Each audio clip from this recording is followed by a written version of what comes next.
All right, here are 7 ways to control your mental life. This is from Brian Tracy's book that he has titled Maximum Achievement. Number one, I want you to jot down visualization. Visualization. It's the most powerful technique of self image modification. And I want you to think about yourself as the person that you would like to be with the qualities that you would like to have. So jot down some of those qualities. Imagine what life would be like, what your work would be like, and the standard of living that you would most enjoy. Your visual images become your reality. They intensify your desires and deepen your beliefs. They increase your willpower and they build your persistence. So go ahead and jot down some of those characteristics, qualities, things that you see. Maybe you see a family. Maybe you see where you're going to live. Maybe you see what you're doing. Maybe you see the people that you're impacting. Maybe you're talking on stage. Maybe you're giving a speech. Maybe you're singing. Maybe you're in a sport. Maybe you're on the sidelines. There are 4 elements of a visualization. First one is the frequency. So how often you visualize something. Frequency is how often you visualize. Number 2 is your vividness. So the clarity of which you see your visualization. Andy Frisella has a podcast, and in his podcast that I listen to often, the specific episode he talks about the white Lamborghini that he wants, with the Alcantara suede, with the leather, the body, like everything with like incredible detail. And he shares that when he thinks about it, he can feel like chills going up his back. So that's the type of vividness that you want to see.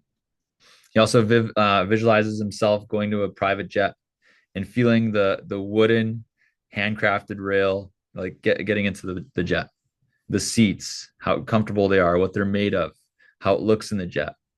So he doesn't just see what he wants to see, he sees the vividness. So that's really important. So that's the second element. The third element is the intensity. The intensity is described as the amount of emotion that you combine with your mental picture, the amount of emotion. So how good would it feel to be there? How amazing would it feel to have that job that you've always wanted to have, that calling, that career, that passion, that family? The intensity. Again, the intensity is the amount of emotion, and the vividness is the clarity. So they're 2 different things. And then the fourth element of a key strong visualization is the duration. So it's the length of time that you could hold that picture in your mind. The longer, the better. But also, it's better to do it than to not do it.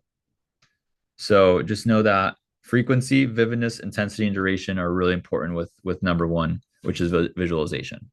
Number 2, Brian Tracy says, are affirmations. Affirmations he defines as positive, present tense, personal statements. So go ahead and jot down positive, present tense, personal statements. Realize that all change is from inner to outer. It is not from outer to inner. You must become the person that you want to be on the inside before you see that appearance of this person on the outside. Again, all changes from inner to outer. It starts inside and then it goes outside. Something like, I believe in the perfect outcome of every situation in my life. That's a positive, present tense, personal statement. You cannot change your habits overnight. You must be patient and persistent in visualizing and affirming, confidently believing and expecting that the desired changes will occur when you're ready. So it's doing it without attachment. It's really, really important. If you ever feel like you need something, I know I've shared this before, if you need something, that thing will get further repelled from you. So you want to do it with a confident belief and the expectation that the desired change will occur when you're ready. Number 3, go ahead and jot down verbalization. Verbalization. And then you can, the definition of this is just the speaking into reality. Speak it into reality. When you insist to others that you can or will do something, it has a really powerful impact on your thinking and your behaviors that follow. Again, when you insist to others that you can or will do something, it has a really powerful impact on your thinking and your behaviors that follow. Number four, acting the part. Number four is acting the part. I really want you to learn the concept of acting the part until it becomes you.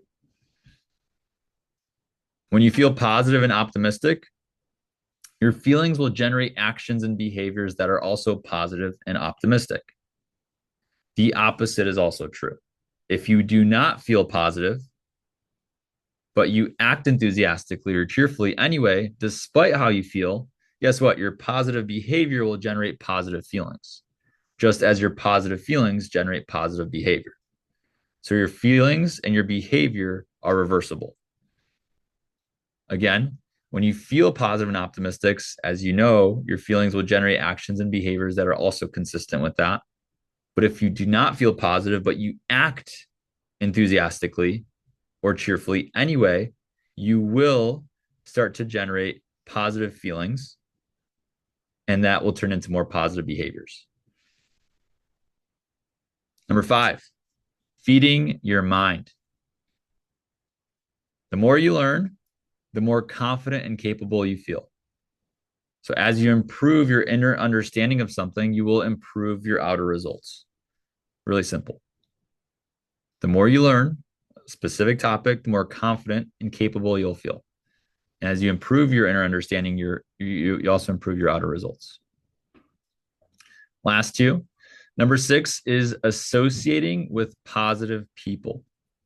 Associate with positive people. There is no suggestive influence there's no suggestive influence more powerful than the people around you. Brian Tracy has a quote in his book, and the quote says, "Make no useless acquaintances."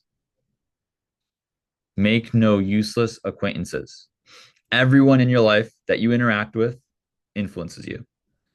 So make sure you associate with positive people. You will naturally become more positive too. If you hang out with a lot of negative people, people that are always talking about each other, negative things, that's also what you will start to think about and do. And then lastly, number seven. Number seven is teaching others. You become what you teach. Selfishly, this is me teaching you. So you teach what you are. When you attempt to articulate and explain a new concept to someone else, you're understanding it and internalizing it better for yourself. You only really know something to the degree to which you can teach it to someone else and have them understand and apply it to their own lives, no matter the topic. So again, just a quick recap. Number one is visualization. Number two, affirmations. Number three, verbalization. Four, acting the part. Five, feeding your mind. Six, associating with positive people. And seven is teaching others.